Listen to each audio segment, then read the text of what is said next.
So hello everyone and welcome back to our channel and another tutorial. If you want to make your Google form look more professional, you can easily add your own photo or banner to the header. And here's how. Firstly, open Google Form and open your form. Click the palette icon in the top right corner and in the theme panel, find header and click choose image.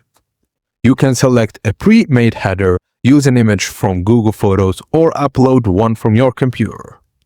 For the best results, use a header image with 4:1 aspect ratio such as 16,000 x 400 pixels.